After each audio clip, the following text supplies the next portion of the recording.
बिहार में मुख्यमंत्री सम्राट चौधरी इन दिनों सबसे ज्यादा चर्चा में हैं। चर्चा में इसलिए क्योंकि वो एक एक करके कई एक्शंस ले रहे हैं। बिहार में मुख्यमंत्री सम्राट चौधरी के मंत्रिमंडल का विस्तार मई के पहले सप्ताह में होगा। ये विस्तार 5 राज्यों के विधानसभा चुनाव के नतीजे आने के बाद होगा।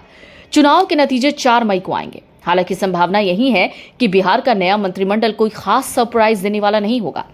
कैबिनेट में करीब 70% वही चेहरे होंगे जो नीतीश कुमार की पिछली सरकार के मंत्रिमंडल में थे।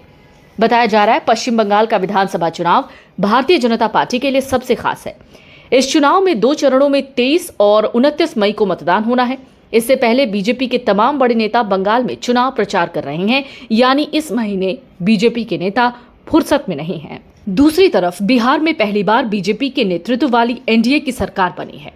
ये सरकार के मंत्रिमंडल के विस्तार के बाद होने वाले शपथ समारोह को भव्य बनाना चाहती है।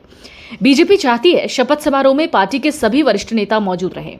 यही वजह है कि वो पश्चिम बंगाल सहित असम, तमिलनाडु, केरल और पुडुचेरी के विधानसभा चुनाव के नतीजे आने का इंतजार कर रही है। उसे इस चुनाव में असम के साथ बंगाल में भी बीजेपी का परचम लहराने की उम्मीद है। इसी आशा में वो बिहार के शपथ समारोह में दोहरा जश्न मनाना चाहती है। बिहार में सम्राट चौधरी की नई सरकार के मंत्रिमंडल का विस्तार 4 मई के बाद होने के आसार हैं। संभावना है बिहार सरकार के इस नए मंत्रिमंडल में 70% मंत्री वही होंगे जो इससे पहले नीतीश कुमार की सरकार में मंत्री थे।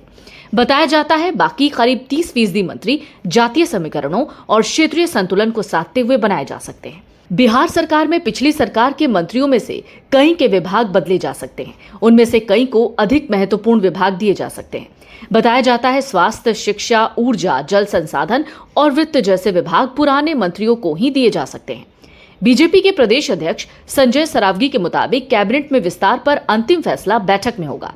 सम्राट चौधरी का कहना है बिहार में अब मोदी और नीतीश मॉडल चलेगा। उन्होंने अब नीतीश मॉडल के साथ पीएम मोदी का भी नाम जोड़ दिया है। पहले सिर्फ नीतीश मॉडल की बात हो रही थी। बताया जा रहा है नए मंत्रिमंडल में बीजेपी की प्रमुख सहयोगी पार्टी जनता दल यूनाइटेड से ज्यादातर मंत्री पुराने होंगे। बीजेपी के कोटे से उपेंद्र कुशवाहा की पार्टी, राष्ट्रीय लोक मोर्चा, चिराग पासवान की पार्टी, लोक जनशक्ति पार्टी रामविलास और जीतन राम मांझी की पार्टी हिंदुस्तानी आवाम मोर्चा के विधायकों को मंत्री बनाया जाएगा। एलजेपी-आर के 2, आरएलएम को 1 और हम को 1 मंत्री पद मिल सकता है। बताया जाता है सम्राट चौधरी के मंत्रिमंडल में शामिल किए जाने वाले मंत्रियों में से किसी को भी 2 से ज्यादा विभाग नहीं मिलेंगे। Big dreams need the right foundation. At Vidya Vihar Residential School, holistic education goes beyond classrooms. World-class facilities, caring houses, nutritious food, advanced labs, vast playgrounds, and inspiring mentors come together to nurture every child. Here, learning is balanced, values are lived, and every student truly belongs. Vidya Vihar Residential School, where learning transforms futures.